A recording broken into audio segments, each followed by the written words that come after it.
Shalom semuanya, selamat siang saudara-saudara. Selamat bertemu kembali, selamat beribadah. Biarlah kita semuanya menyatukan hati untuk mau menerima Tuhan Yesus, untuk tetap terus berada di dalam hadirat Tuhan. Biarlah berkat-berkat yang Tuhan sudah sediakan buat kita akan bawa pulang, kita akan menjadi berkat. Haleluya. Persiapkan, mari kita persiapkan hati dan pikiran kita untuk datang kepada Tuhan. Haleluya. Katakan Dia yang terindah.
Tuhan, terima kasih Tuhan, karena kasih karunia-Mu kami boleh berada di sini.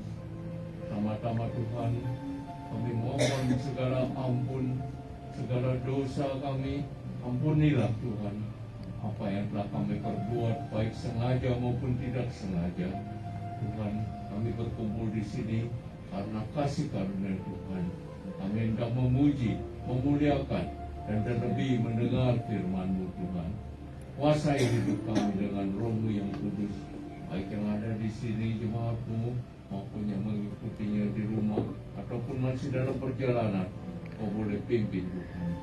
Pimpinlah dari mula sampai akhir kebaktian ini, sehingga pulang dari sini kami boleh membawa sesuatu yang baru, yang boleh untuk memuliakan dan mendengar selalu firman-Mu Tuhan.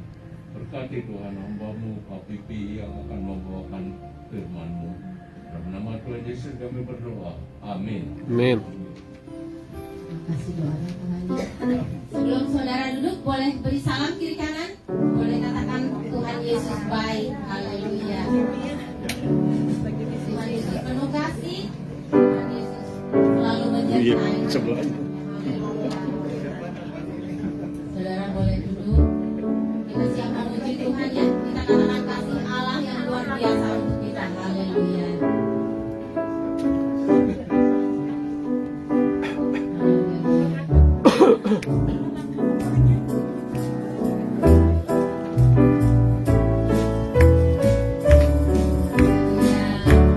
Kasih Allah melingkupi saya, lingkupi saya selama-lamanya.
kepadanya, hati kita terhibur. Amin. Segala macam kesusahan yang kita hadapi, kita pandang Yesus. Kita punya banyak masalah, 1000 masalah boleh datang, tapi bersama Tuhan Yesus, 1000 more than 1000 ada jalan keluar.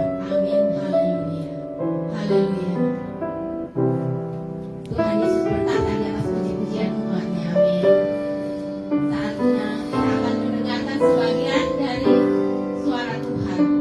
Biarlah Tuhan yang sudah mengutus hambanya untuk datang kemari untuk memberkati kita, Tuhan mengurapi hambanya dengan urapan yang baru, dengan urapan yang dari sorga, supaya kita semuanya pulang dari tempat ini, keadaan kita akan berubah. Keadaan kita tidak akan sama seperti pada waktu kita datang.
Terpujilah namamu kekal selama-lamanya. Firman-Mu Tuhan juga kekal. Langit dan bumi berganti, tetapi sabda Allah tetap selama-lamanya. Saat ini kami datang merendahkan hati, membuka hati, supaya sabda firman-Mu Tuhan tertanam di dalam hati kami, menjadi benih yang subur, yang pada waktunya akan berbuah dan melahirkan perbuatan-perbuatan yang luhur. Tuhan, kami menaikkan doa ini dalam Kristus, Tuhan dan Juru Selamat dunia ini. Amin. Amin.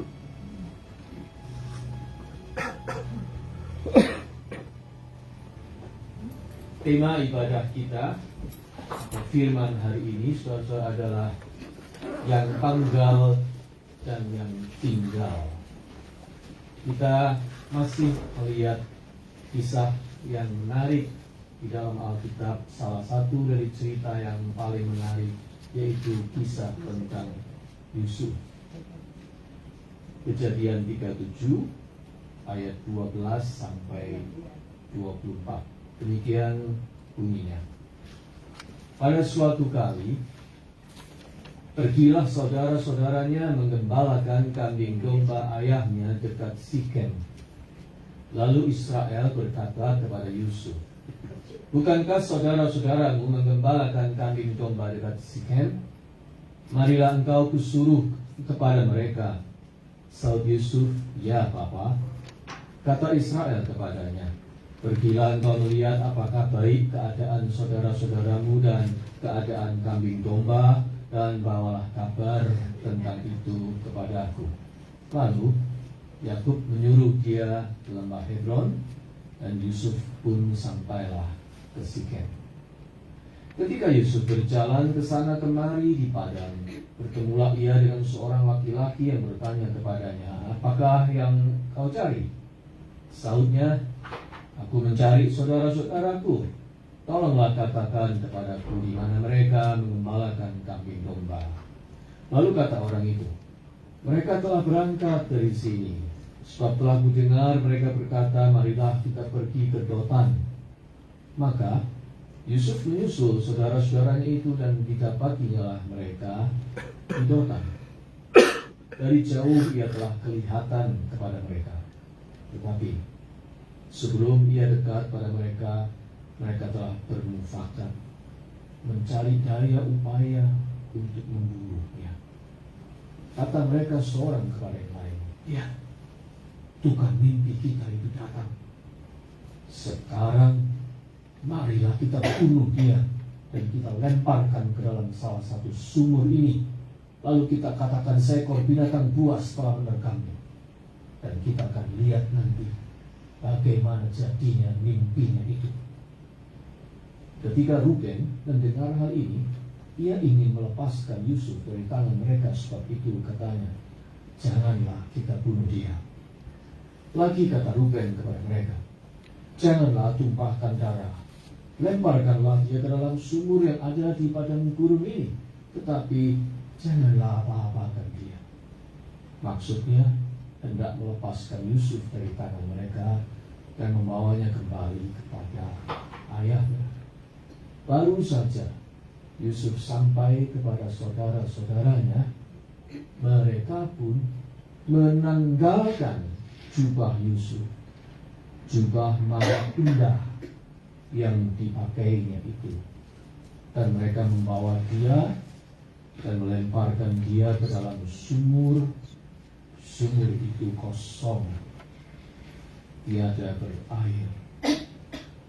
Demikian pembacaan Alkitab. Berbahagia kita yang mendengar firman Allah dan melihat. Haleluya.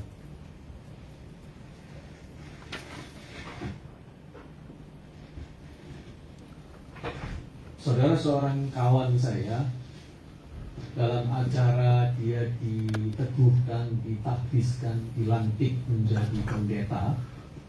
Dia menayangkan fotonya sewaktu kecil ketika dia berpose memakai jubah pendeta.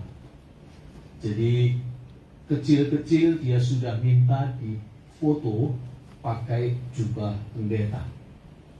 Nah, saya ingat waktu itu semua hadirin tertawa melihat foto itu.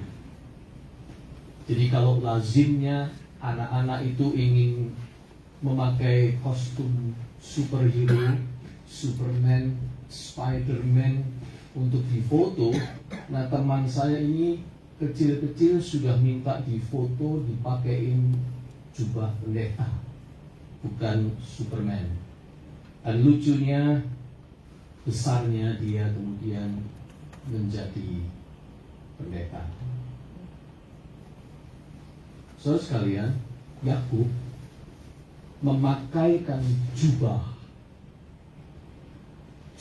istimewa pada Yusuf, anak kesayangannya itu. Alkitab menerjemahkan jubah maha indah, jubah yang sangat indah.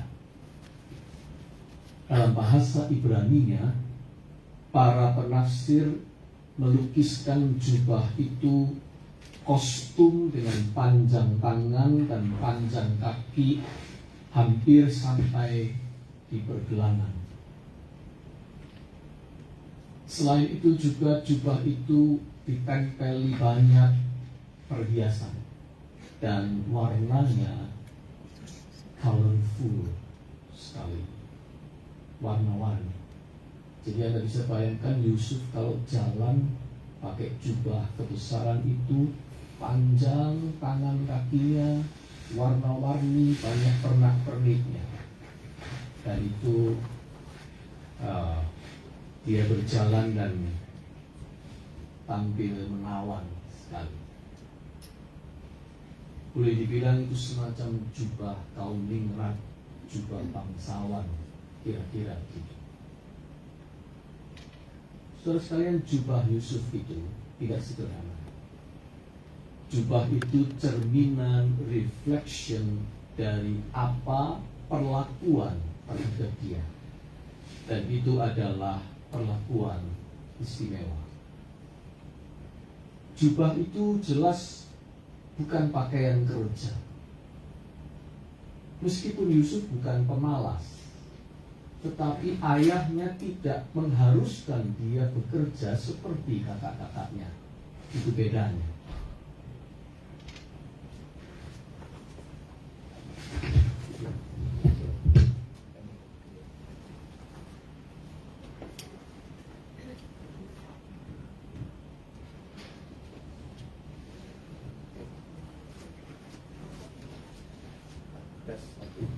Tes 1, 2, 3.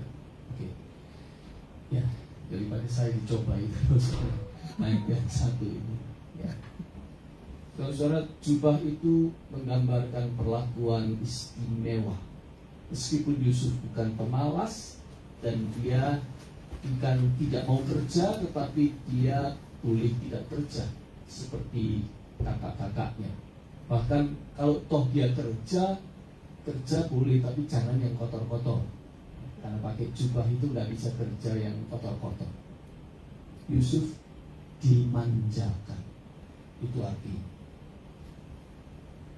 Sekaligus jubah itu mencerminkan harapan Yakub supaya putra kesayangannya itu jadi orang mulia, orang pangkat yang suatu saat pakai busana kebesaran, busana ningrat menempel di tubuh.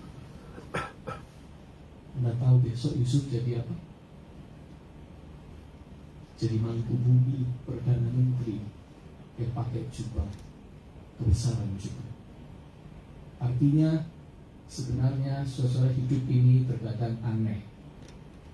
Apa yang dilakukan orang dulu itu bisa menjadi isyarat bahwa itu akan terjadi pada waktu. Apa yang dilakukan, dialami seseorang sekarang itu bisa menjadi petunjuk apa yang akan terjadi padanya nanti. Seperti teman saya tadi, waktu kecil dia sudah minta dipakein jubah pendeta, lalu minta difoto. Waktu kecil masih segini. Dan ketika dewasa dia memang jadi pendeta. Hidup ini kadang-kadang aneh seperti itu. Akal kita tidak bisa menangkap itu. Tetapi ada part dari diri kita yang namanya intuisi yang bisa menangkap itu. Intuisi manusia itu kadang-kadang bisa menangkap sesuatu yang jauh sekali di depan sana. Yakub tidak bisa menjelaskan kenapa dia suka memakaikan jubah kepada Yusuf. Tapi certain part dari diri Yakub, intuisinya bicara bahwa anak satu ini memang bukan anak yang biasa. Suatu saat dia memang akan menjadi orang besar. Yusuf tidak bisa, Yakub tidak bisa menjelaskan itu. Tetapi intuisinya berkata sesuatu yang lain. Saudara sekalian, itulah cerita tentang Yusuf yang pakai jubah maha indah itu. Nah, dalam cerita ini, jubah Yusuf itu sebenarnya bukan sekedar busana. Jubah di sini simbol, mewakili banyak hal dalam hidup manusia, yaitu kedudukan, gelar, pangkat, reputasi, perlakuan istimewa, popularitas, harapan yang diletakkan pada seseorang, keberuntungan yang diperoleh dia dalam hidupnya. Semua itu disimbolkan oleh jubah Yusuf. Dan siapa di antara kita yang nggak mau pakai itu? Siapa di antara kita yang tidak mau mendapatkan gelar, kedudukan, pangkat, reputasi, perlakuan istimewa, popularitas, dan harapan baik serta keberuntungan? Siapa yang tidak mau hal-hal itu melekat pada dirinya seperti jubah yang kita pakai? Tetapi ada satu hal yang pasti, saudara-saudara, yaitu bahwa itu tidak pernah abadi. Yang disebut jubah dan semua hal yang disimbolkan tadi di dalam hidup ini tidak pernah abadi. Sifatnya datang dan pergi. Seperti yang tergambar dalam cerita Yusuf. Ada saatnya jubah itu dipakai, ada saatnya jubah itu ditanggalkan. Datang dan pergi, tidak pernah abadi. Selain itu, semua itu bukan cuma mendatangkan kebanggaan dan kesenangan, tapi juga bisa mengundang persoalan, mengundang bahaya. Perhatikan cerita ini. Yusuf yang spesial di mata bapaknya itu mengundang apa? Mengundang iri hati, kedengkian dari saudara-saudara. Gelar anak kesayangan itu membuat panas hati anak-anak yang lahir. Reputasinya sebagai anak manis, penurut, anak baik. Yusuf ini orang yang dapat dipercaya, anak yang baik. Reputasi ini membuat anak-anak yang lain sebagai the bad guy. Dan mereka tidak suka itu. Perhatikan, Yusuf cuma disuruh ngawas-ngawasin. Kakak-kakaknya kerja, dia disuruh datang jadi mandor, ngawas-ngawasin aja. Dalam hati mereka, kok enak, kita disuruh kerja, Yusuf suruh jadi mandor kita. Kita kerja di lapangan, dia cuma jadi pengawas. Kita yang kerja, dia mandor yang mondar-mandir saja. Kakak-kakaknya tidak terima itu. Tumbuh kedengkian, kejengkelan, kemarahan, kebencian yang bertumpuk, dan itu seperti bom waktu, tinggal tunggu kapan meletusnya.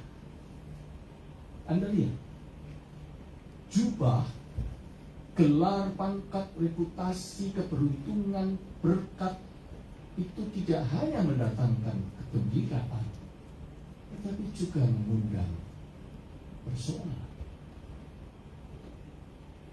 Tapi itulah wajah kehidupan ini. Ralph Waldo Emerson mengatakan begini, kedengkian yang kita alami dari orang lain itu pajak yang harus kita bayar untuk semua keistimewaan atau keunggulan yang kita punya. Kalau Anda punya keistimewaan, Anda diberi keunggulan, Anda mesti bayar pajaknya. Dan pajak itu adalah kedengkian yang ada pada orang lain yang tidak suka Anda punya keunggulan atau keistimewaan itu. Itu maksudnya.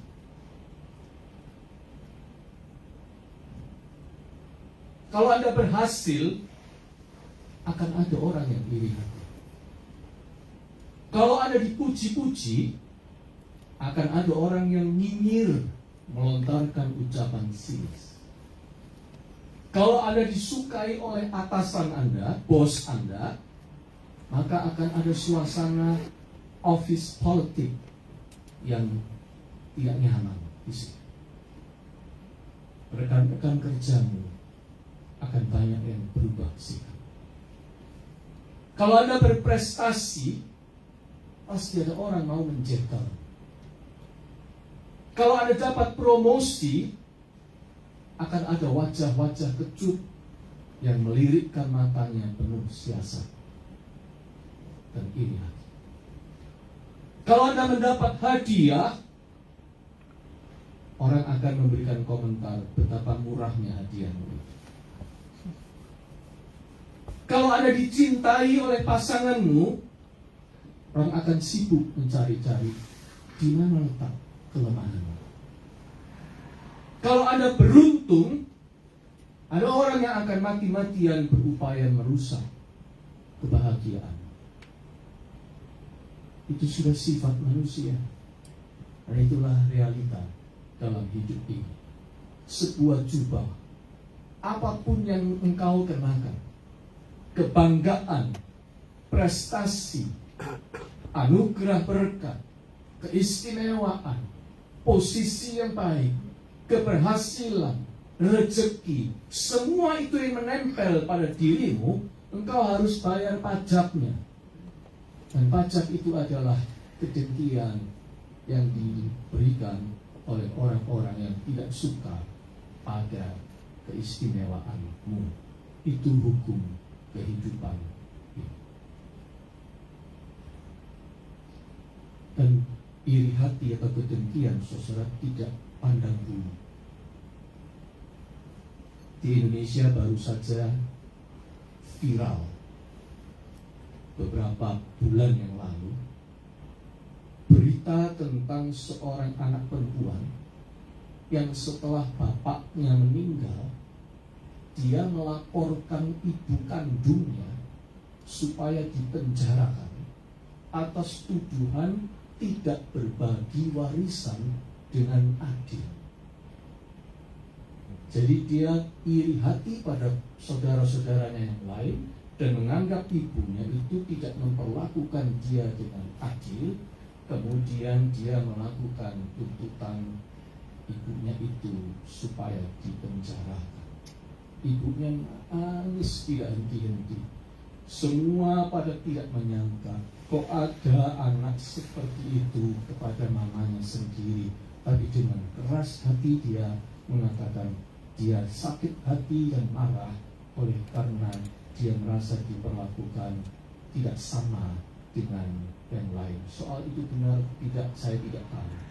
Tetapi itu drama di dalam sebuah keluarga, dan itu in reality. Itu terjadi dalam kenyataan. Kedengkian itu tidak pandang bulu, dia ada di mana-mana.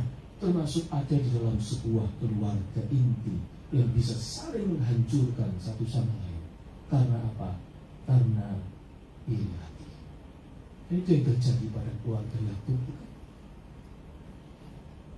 Yusuf yang pakai jubah itu, jubah keistimewaan itu, keunggulan itu, harus bayar pajak.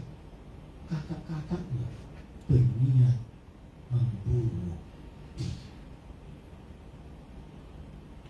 Saudara, dengarkan ucapan dari anak-anak Yakub itu.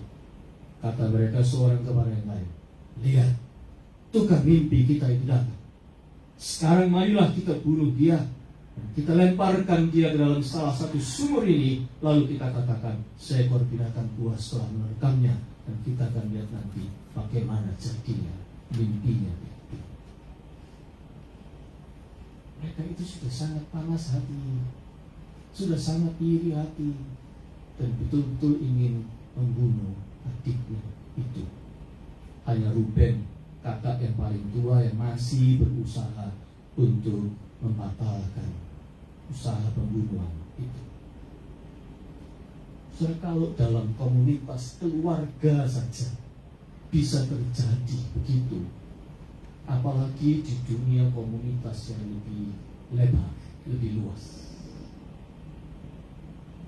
Sama seperti Yusuf, kita tidak akan menyangka bahwa ada sesuatu yang melekat pada kita seperti jubah. Suatu saat itu bisa dipaksa, ditanggalkan, dilepas, diambil, direbut dari kita. Baru saja Yusuf sampai kepada saudara-saudaranya, mereka pun menanggalkan jubah Yusuf itu, jubah maha indah yang dipakainya itu. Jubah itu pun tanggal. Anda lihat, tidak abadi. Jubah kehormatan, keunggulan, kenikmatan, reputasi, pangkat, semua itu tidak abadi, bisa datang dan pergi. Di hidup ini bertebaran cerita tentang jubah-jubah yang ditanggalkan. Ada nama baik dan reputasi yang dirusak. Ada pangkat dan plakat yang diturunkan. Ada jabatan yang dicopot. Ada lencana yang dilepas. Ada toko yang dijarah dan dibakar. Ada kebanggaan dan kebahagiaan yang dirusak. Ada hubungan yang diputuskan. Ada harapan yang diruntuhkan. Ada harga diri yang diinjak-injak. Ada kecemerlangan yang dirobek-robek. Ada kehormatan yang dihinakan. Ada mimpi masa depan yang dihancurkan, dan seterusnya. Jubah yang ditanggalkan. That is life.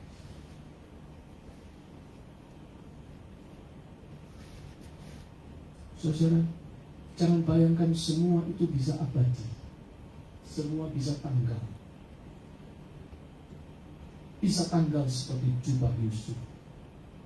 Lalu tersisa sebuah kesedihan, sejumput kekosongan, rasa malu, ketakutan. Seperti Yusuf ketika dia dilemparkan ke dalam sumur kering. Jubahnya tanggal. Di dalam sumur cuma tersisa rasa kedinginan, takut, malu, dan tidak tahu masa depannya bagaimana. That is life. Itu sering terjadi dalam hidup itu seperti itu. Tetapi cerita kehidupan Yusuf juga hendak mengatakan sesuatu yang lain, yaitu bahwa meskipun ada yang ditanggalkan, tetap ada sesuatu pada Yusuf yang tidak dapat diambil oleh siapa. Jubahnya tanggal, tetapi ada yang tetap tinggal pada dia. Apa? Kisah ini tidak berakhir di dalam sumur. Sumur tidak mengubur Yusuf. Cerita Yusuf masih akan bersambung dan berlanjut. Akan kita lihat nanti bahwa orang yang bernama Yusuf ini punya satu yang tidak bisa diambil dari dia, yaitu imannya kepada Allah. Beberapa hari yang lalu, saudara, saya sempat teleponan, chatting dengan saudara sepupu saya yang tinggal di Jakarta. Ketika saya menanyakan kabarnya, dia memberikan kalimat jawaban yang bunyinya begini: Life's been tough, but as long as we keep our faith, then we should be fine. Dia memang sedang dalam kondisi mengalami beban hidup. Dan life's been tough, but as long as we keep our faith in God, then we should be fine. I couldn't agree more dengan apa yang dia katakan. Menurut saya, itu berlaku bagi siapa saja. Hidup ini seringkali tough, keras. Setiap orang punya struggle-nya masing-masing. Selalu ada alasan yang memberi kepada kita, selalu ada hal-hal yang memberi alasan kepada kita untuk kita berkata, aduh, berat. Membuat kita khawatir, membuat kita cemas, membuat kita takut, seperti ketika Yusuf di dalam sumur kering itu.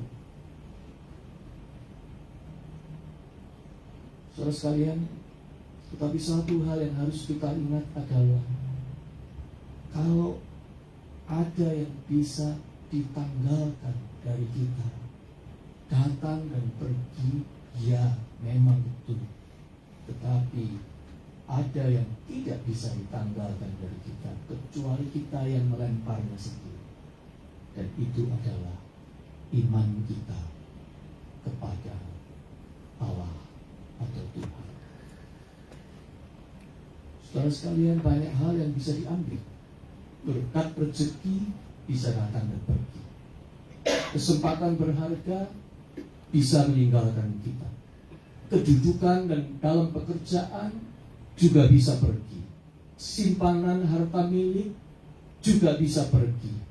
Hak-hak individu kita, harga diri kita, ketenangan hidup kita bisa datang dan pergi seperti jubah.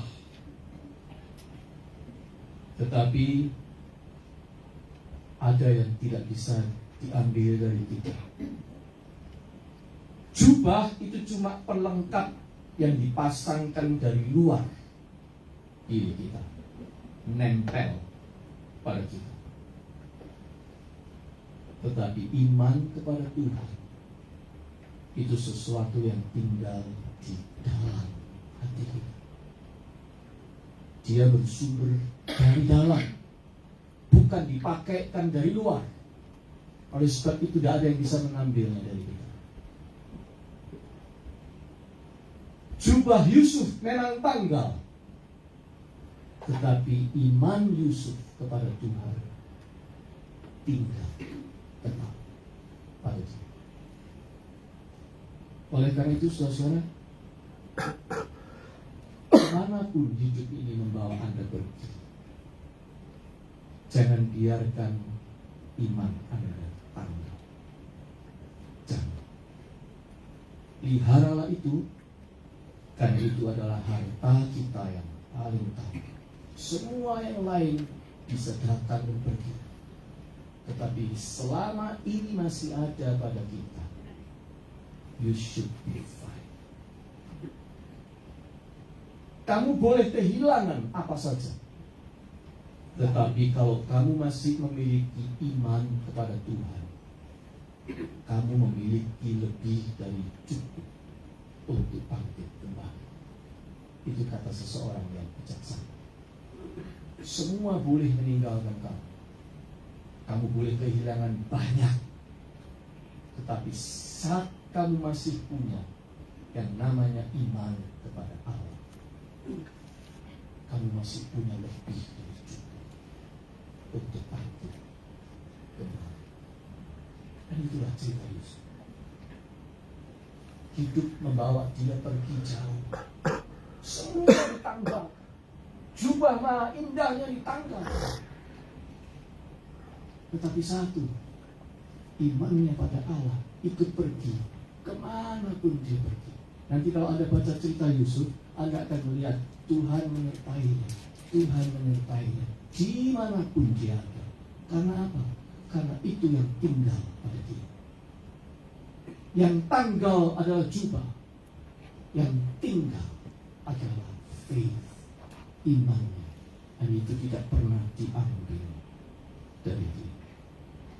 Saudara sekalian, saya punya seorang teman yang pada waktu kerusuhan Mei 1998 di Indonesia, semua usahanya ludes, habis, bangkrut total. Dia bilang, saya sudah punya uang. Itu artinya jubahnya sudah ditanggalkan. Tapi dia bilang, saya masih punya satu, Yesus dalam hidup saya. Dan dia berjuang dari bawah lagi. Dan sekarang dia menikmati buah dari perjuangannya. Dan dia bisa bersaksi bahwa ketika yang lain pergi dan tanggal, kalau imanmu pada Yesus tetap remain, tinggal di situ, engkau punya lebih dari cukup untuk bangkit kembali. Ingat ceritanya. Cerita Yusuf ini memberi kepada kita kekuatan yang amat besar. Apapun dalam hidup ini, saudara, yang lain, jubah-jubah itu selalu datang pergi. Jangan mengandalkan jubah. Tetapi satu yang tidak boleh pergi dari hidup Anda, your faith in Jesus. Ada amin?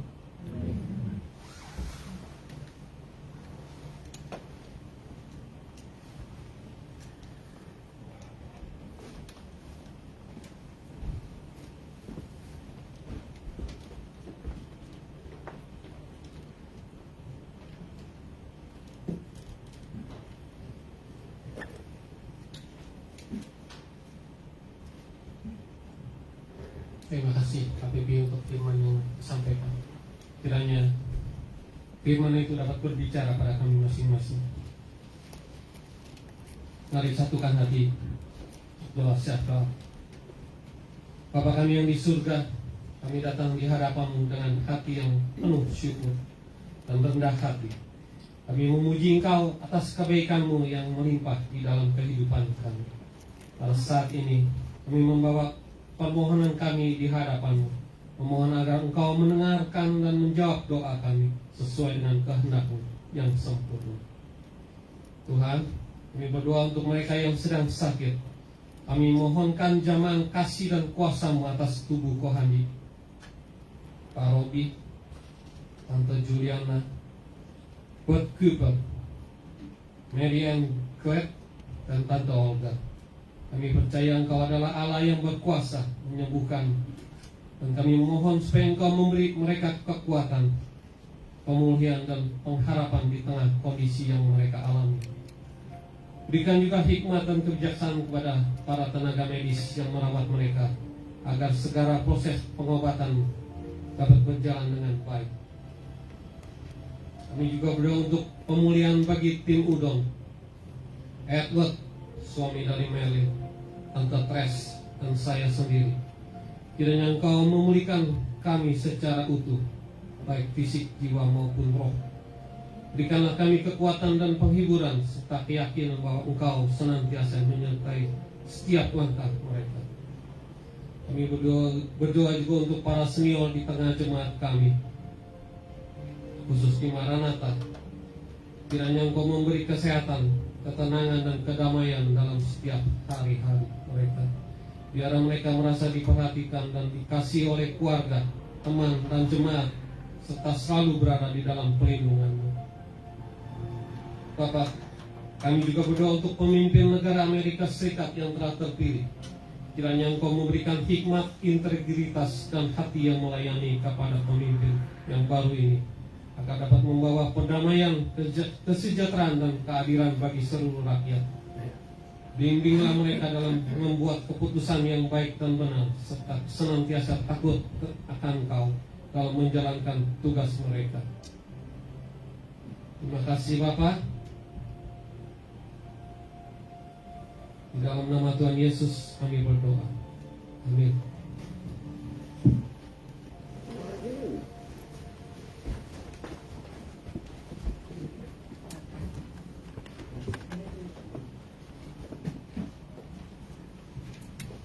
Haleluya.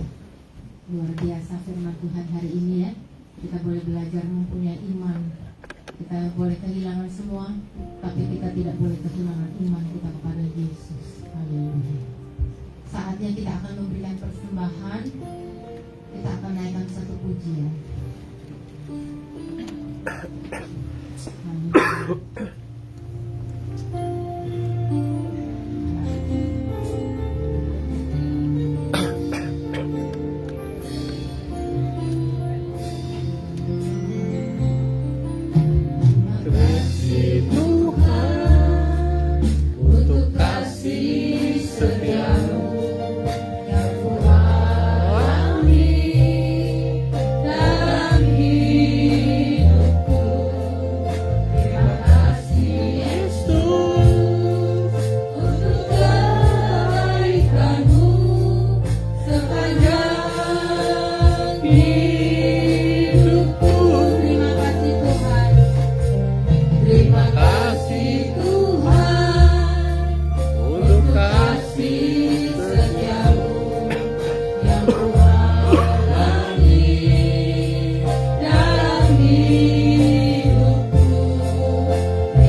Ya Tuhan, kami tahu bahwa Yusuf diberikan jubah namun ditanggalkan oleh saudara-saudaranya. Ya Tuhan, kesempatan ini kami tetap bersyukur untuk apa yang ada pada kami, iman yang ada pada kami, dan juga Engkau telah memberikan pekerjaan kepada kami. Ya Tuhan, dari pekerjaan ini kami boleh mendapatkan nafkah. Oleh karena itu ya Tuhan, walaupun sedikit yang kami berikan untuk persembahan ini, tapi berkati ya Tuhan persembahan ini supaya berguna bagi gereja-Mu dan bagi sekitar kami. Kami serahkan persembahan ini di dalam nama Tuhan Yesus Kristus, Juru Selamat kami. Amin.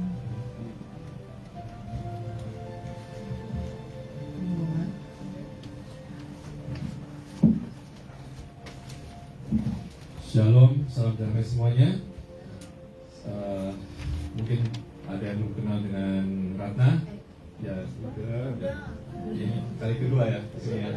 Selamat datang kembali. Ternyata dia juga adalah worship leader di tempat lain. Nah, puji Tuhan. Oke. Minggu depan firman Tuhan akan disampaikan oleh Pastor Leolim. Dan hari Rabu jam 8 ada persekutuan doa melalui Zoom seperti biasa. Dan kita ada program untuk Thanksgiving hari Kamis tanggal 28 November. Kita akan ada tour, ada trip ke Santa Barbara dan Slovenia. Jadi kalau yang mau ikutan nanti Kamis 28 November boleh daftar ke saya atau ke Ciponi. Dan kita akan merayakan Natal juga hari Sabtu tanggal 7 Desember di ruang Fellowship Hall. Nanti bersama Pastor Emil. Dan juga ini ada beberapa usulan dari beberapa orang untuk Thanksgiving seperti tahun lalu. Kita mau jemaat, kita mau mengucapkan terima kasih kepada Tuhan. Kita mau mengumpulkan persembahan khusus dalam rangka Thanksgiving. Nah, nanti untuk gereja, oleh gereja dana itu akan sebagai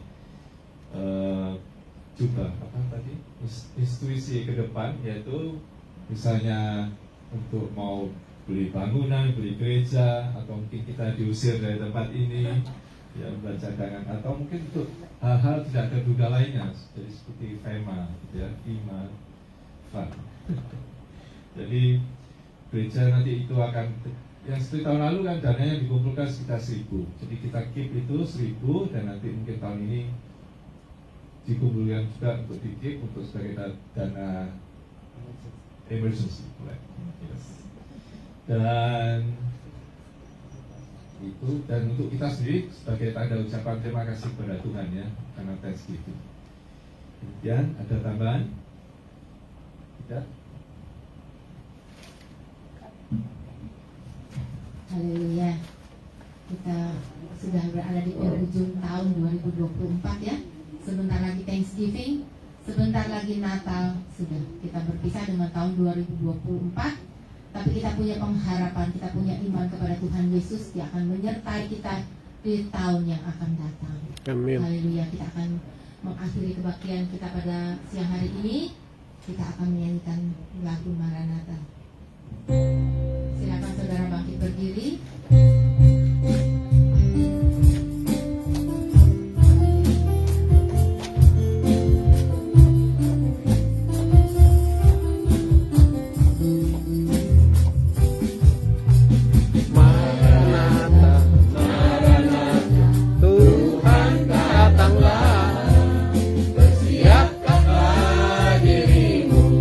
Sambut kedatangannya, Maranatha.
sempatkan luangkan waktu sejenak berdoa untuk Alice yang berulang tahun pada tanggal 6 November yang lalu.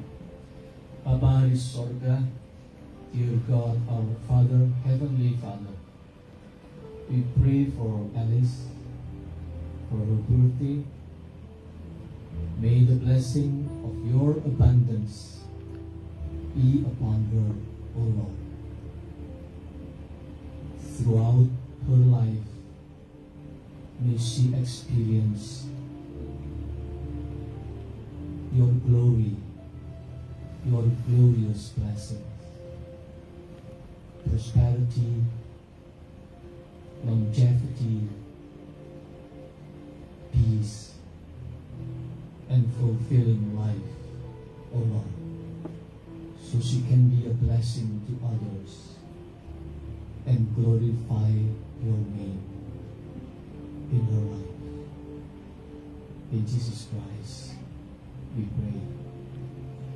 Saudara sekalian, mari kita kembali dalam hidup kita sehari-hari dan bertekad untuk tidak pernah melepaskan iman kita kepada Yesus. Kemanapun kita pergi, di hati kita tetap ada Yesus yang menjadi Tuhan dan Juru Selamat kita.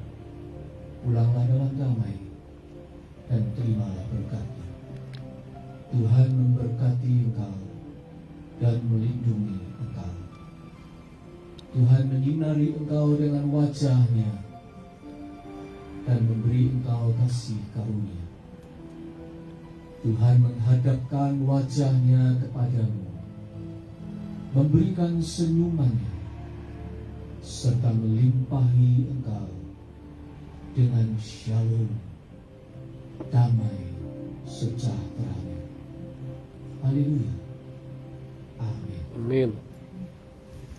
Silakan duduk dan bersatu.